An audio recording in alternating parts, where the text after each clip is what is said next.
ሰይጣን በፍጹም ሊያደርጋቸው የማይችላቸው 7 ነገሮች። አንዳንድ ሰዎች ስለ ሰይጣን ሲናገሩ የማይሸነፍ ሁሉን የሚያውቅና በፈለገ ጊዜ ህይወታችንን ሊያበላሽ እንደሚችል አድርገው ያወራሉ። ነገር ግን ይሄኛው የሰይጣን ስሪት ውሸት ነው። ይሄ የማይመች እውነት ደግሞ ከሆሊውድ ወይም ከባህል የመጣ ሳይሆን ከመፍራትና ቃሉን ካለማወቅ አማኞች የመጣ ነው። ሰይጣን ክርስቲያኖች እርሱ ካለበት በላይ ትልቅ አድርገው ሊያስቡት ይለመልማል። ምክንያቱም ፍርሃት ኃያሉን አጋንንት ያሳያል፣ አለማወቅ ደግሞ የሌላን ስልጣን ይሰጣል። ነገር ግን መጽሐፍ ቅዱስ የሚነግረን ፍጹም የተለየ ምስል ነው። መጽሐፍ ቅዱስ ሰይጣን መኖሩን ወይም መንፈሳዊ ውጊያ መኖሩን አይክድም። ነገር ግን አንድ ነገር በግልጽ ያስቀምጣል። ኃያሉ የተገደበ ነው፣ ስልጣኑ የተዋነሰ ነው፣ ዳርቻውም በእግዚአብሔር የተጣራ ነው። ሰይጣን ሊያደርጋቸው የማይችላቸው ነገሮች ሲረዱ ፍርሃት ይሰበራል፣ መተማመንም ይጨምራል፣ እምነት የማይናወጥ ይሆናል። ዛሬ ሰይጣን በፍጹም ሊያደርጋቸው የማይችላቸውን 7 እውነቶች እናያለን። ላይክ እና ሰብስክራይብ ማድረግ እንዳትረሱ። አንደኛ፣ ሰይጣን የእግዚአብሔርን ጥበቃ ማሸነፍ አይችልም። ብዙዎች ሰይጣን ማንንም በማንኛውም ጊዜ በፈለገው መንገድ ማጥቃት ይችላል ብለው ያስባሉ። መጽሐፍ ቅዱስ ግን ሰይጣን በእግዚአብሔር ስልጣን ስር የተገደበና የታሰረ መሆኑን ይነግረናል።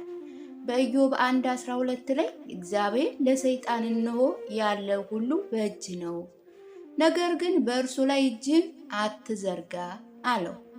ይህ ጥቅስ ሰይጣን ያልተገደበ ኃይል አለው የሚለውን ተረት ያፈርሳል። ሰይጣን ፍቃድ መጠየቅ ነበረበት። ይህ ማለት ሰይጣን በራሱ ፍቃድ አይንቀሳቀስም ማለት ነው። በመለኮታዊ ገደብ ውስጥ ነው የሚሰራው። የእግዚአብሔር ጥበቃ ጥላት ለማጠሪያ እንጂ ለጥፋት እንዳይነካን የሚያደርግ አጥር ነው። ሁለተኛ፣ ሰይጣን ሐሳባችሁን ማንበብ አይችልም። ሰይጣን ሁሉን አዋቂ አይደለም። ሐሳባችሁን መስማትም ሆነ አእምሯችሁን ማንበብ አይችልም። ያ ችሎታ የእግዚአብሔር ብቻ ነው። ኤርምያስ 17:10 ላይ እኔ እግዚአብሔር ልብን እመረምራለሁ ኩላሊትንም እፈትናለሁ ይላል። ታዲያ ሰይጣን እንዴት በአእምሮ ይዋጋል? በትክክል ነው። ባህሪያችሁን ያጠናል፣ ቃላቶቻችሁንም ይሰማል፣ ልማዶችንም ይመለከታል። ፍርሃትንም የምትናገሩት ከሆነ ለጠላት መመሪያ እየሰጣችሁት ነው። ነገር ግን አምልኳችሁንና ጸሎታችሁ በውስጣችሁ ሲሆን ሰይጣን ግራ ይጋባል። ሌላው ሶስተኛው፣ ሰይጣን ከእግዚአብሔር ፍቅር ሊለያችሁም አይችልም። ሰይጣን በብዛት የሚጠቀምባቸው ውሸት በጣም ረቀሃል የሚል ነው። ነገር ግን ሮሜ 8 ከቁጥር 38 እስከ 39 እንደሚያስተምረን መላእክትም ቢሆኑ አጋንንትም ወይም የትኛውን ፍጥረት በክርስቶስ ኢየሱስ ካለው ከእግዚአብሔር ፍቅር ሊለየን አይችልም። ሰይጣን ከሳሽ ሊሆን ይችላል፣ ኢየሱስ ግን ጠባቂያችን ነው። የጠላት ክስ ሁሉ በደሙ ይፈርሳል። የእግዚአብሔር ፍቅር በእናንተ ብቃት ላይ የተመሰረተ ሳይሆን የቃሉ የታመነ ነው። አራተኛ፣ ሰይጣን በአንድ ጊዜ በሁሉም ቦታ መገኘት አይችልም። ሰይጣን እንደ እግዚአብሔር በሁሉም ቦታ አይገኝም። በኢዮብ 1:7 ላይ በምድር ላይ ዞረው ይላል። ይህም መገኘቱ የተገደበ መሆኑን ያሳያል።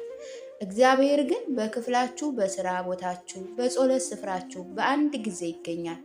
ብቻችሁን አይደላችሁም። ጠላት እያንዳንዱ አማኝ መከታተል አይችልም። እግዚአብሔር ግን መገኘቱን ለማንም አያጋራም። እርሱ ዘወትር ከእናንተ ጋር ነው። አምስተኛ፣ ሰይጣን እንድትበድሉ ሊያስገድዳችሁ አይችልም።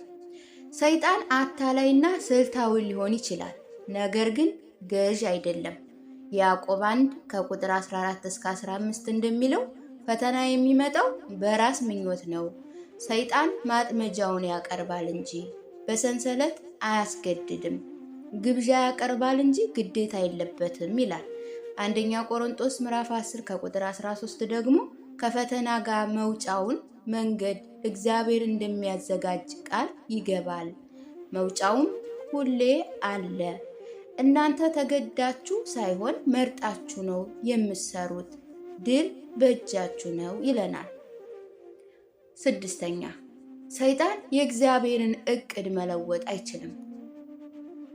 ኢሳይያስ 14 ቁጥር 27 ላይ የሰራዊት ጌታ እግዚአብሔር አስቧል፣ የሚያፈርስ ማን ነው ይላል። ሰይጣን የእግዚአብሔርን ፍቃድ ምላሽ ሰጭ እንጂ ፈጣሪ አይደለም። ዮሴፍን እንደ ምሳሌ ብንወስድ ክህደት ዓላማዋን አላጠፋውም፣ ይልቁንም ለክብር አዘጋጀው። ጠላት ጉዳቱን አሰበ፣ እግዚአብሔር ግን ለበጎ ለወጠው። ሰይጣን ሂደቱን ሊያዘጋጅ ይችላል፣ ተስፋውን ግን ሊያቆም አይችልም። ሰባተኛና የመጨረሻው ሰይጣን የእግዚአብሔርን በረከት ማቆም አይችልም። ይህ የመጨረሻው እውነት ሁሉንም ይዘጋል። ሰይጣን ሊያዘናጋ ወይም ሊያውቅ ይችላል፣ ነገር ግን እግዚአብሔር የለቀቀውን በረከት መስረቅ አይችልም።